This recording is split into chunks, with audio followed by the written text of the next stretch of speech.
माता जानकी जी ने वाल्मीकि बाबा से पूछा, गुरुदेव एक बात पूछना चाहते हैं। बोलिए क्या है?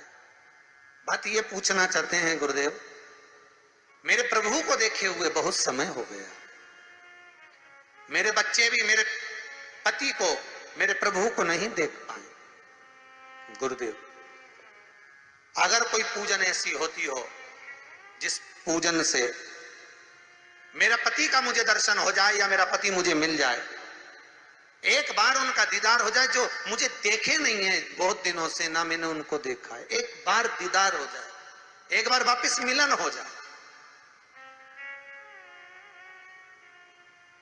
जिस व्यक्ति का कोई कार्य सिद्ध नहीं हो रहा है, कोई कार्य अटक गया है, मिलन नहीं हो रहा है, कोई अदालत तक में बात पहुंच गई है और मालूम पड़े संबंध टूटने वाला है, लग रहा है कि ये ससुराल वाले नहीं रख रहे, या लग रहा है कि ये संबंध हमारा खराब होने वाला है, उस व्यक्ति को ये व्रत 9 दिन के धारण कर लेना चाहिए, जो माता जानकी जी ने वाल्मीकि बाबा से पूछकर करा था,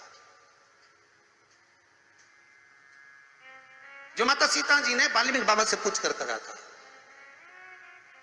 तो वाल्मीकि बाबा ने कहा, जानकी अये सीते सुनो, एक व्रत है, एक उपवास है, एक व्रत है, एक साधना है, अगर वो तुम कर लोगी 9 दिन तक तो ये पक्का है कि तुम्हारे पति के दर्शन तुम्हें हो जाएगा और तुम्हारे पुत्रों को भी तुम्हारे पति का दर्शन हो जाएगा, उनके पिता का दर्शन हो जाएगा। ठीक है, क्या उपाय? कहा शिव मंदिर में जाइए, पहले दिन 9 फूल कमल के हों, जो मिल जाए, परंतु एक जैसे फूल होना चाहिए।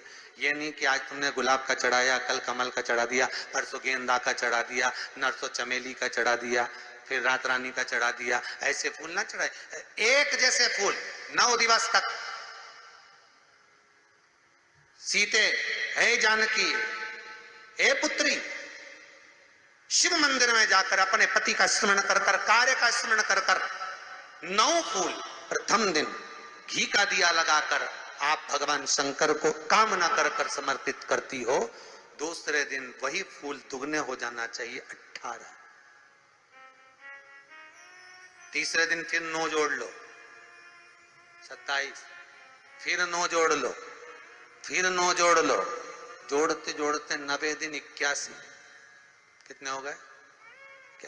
ऐसे पुष्प शंकर भगवान को समर्पित करना।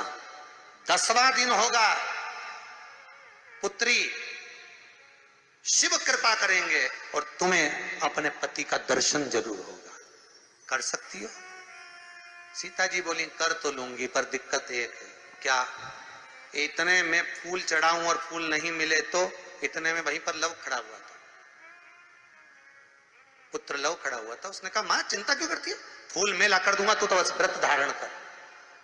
यही गुप्त नवरात्रे का व्रत, इसी आषाढ़ी नवरात्रे का व्रत मां जानकी ने करना प्रारंभ करा और पुष्प लाने के लिए लव जाता। पहले 9 फूल तो आश्रम में मिल गए, दूसरे 27 फूल, 18 फूल भी आश्रम में मिल गए। धीरे धीरे धीरे धीरे जब 5 दिन हो गए, पुष्प की संख्या कम पड़ने लगी, तो लव को मालूम पड़ा कि मेरी माता को पूजन करने में दिक्कत हो रही है, पुष्प नहीं मिल रहा है। चिंता मत कर मां, अब तो कहीं से भी ला कर दूंगा तो दूंगा। और गया लव, गया।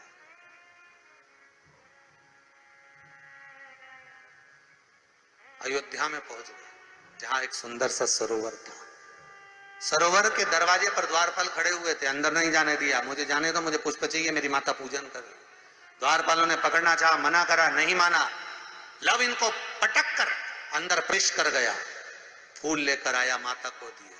धीरे धीरे पुष्प आते रहे, चलता रहा।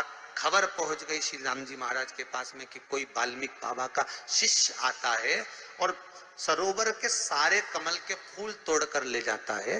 बड़ा उत्तंड है, सैनिकों को मार देता है। सैनिक वो पड़े दूरों। राम जी को सूचना मिली, आज 9वां दिन था, माता जानकी इंतजार कर रही है पुष्प आए। इतने में चारों तरफ सेना को लगा दिया गया कि आज सरोवर का एक पुष्प नहीं जाना चाहिए, और लव का युद्ध प्रारंभ हो गया उस अयोध्या के सरोवर पर। अंत में सबको पटक कर लव 81 फूल लेकर पहुंचे और माँ से कहा, माँ आज आखिरी का दिन है, शिव को रिझा ले। और माता ने शंकर भगवान को फूल चढ़ाया। 10वें दिन सूचना आ गई वाल्मीकि बाबा के पास में, तुम्हारा कोई शिष्य है लव, बड़ा उद्दंडी है, या तो उसको लेकर आओ नहीं तो हमारी सेना उसको पकड़ने के लिए आ रही है। और किस माता का पुत्र है उस माता को भी लेकर आना, और किस भाई का भाई है वो उसको भी लेकर आना। और गुरुदेव आपने बालक को क्या सिखाया कि वो इतनी उद्दंडता कर रहा, आप भी आना नहीं तो हम सेना लेकर पहुंचे। वाल्मीकि बाबा ने लिखकर पहुंचा दिया, चिंता मत करो हम पूरे ही आएंगे। वाल्मीकि बाबा को तो मालूम था व्रत पूरा हो चुका है तो दर्शन तो होना ही है, भले कैसे भी हो, भले लड़ाई से हो, विवाद से हो, पर खबर तो आ गई ना, समझौता की कड़ी तो जुड़ गई ना। भगवान वाल्मीकि बाबा समझ गए, सीता जी से कह दिया तेरा व्रत पूर्ण हो गया बेटा, अब तू कल तैयारी कर चलने की। और लव को लेकर पहुंचे, सीता जी को देखा, पुत्रों का स्मरण करा, राम जी के नैनों से जल बह गया। वाल्मीकि बाबा सीता से कहते हैं, इसको कहते हैं साधना, इसको कहते हैं तप, इसको कहते हैं साधना। आप भी कर सकते हो। आनंद रामायण का ये प्रसंग वर्णन करता है कि हम भी क्यों ना कर सकते। गुप्त नवरात्र चालू हो गया, गुप्त नवरात्र करो, आराधना, कुछ नहीं तो एक फूल तो शंकर को चढ़ाना चालू करो, कम से कम एक पुष्प तो चढ़ाओ। जिसको लगता है कि मेरे परिवार में कोई दूसरा व्यक्ति हस्तक्षेप कर रहा है, या मेरा पति किसी पर नारी के साथ में रह रहा है, या नारी किसी पर पुरुष के साथ में रह रही है, तो माखन थोड़ा सा प्रतिदिन मां जगत जननी के मंदिर में अवश्य समर्पित करें। 9 दिन तक समर्पित करोगे, कैसा भी दोष होगा, कैसे भी ग्रह होंगे, वो सब हट जाएंगे और जीव आपका हो। ये वो नवरात्र है जिसमें प्रेम आनंद बढ़ता है, स्नेह बढ़ता है। ये वो नवरात्र,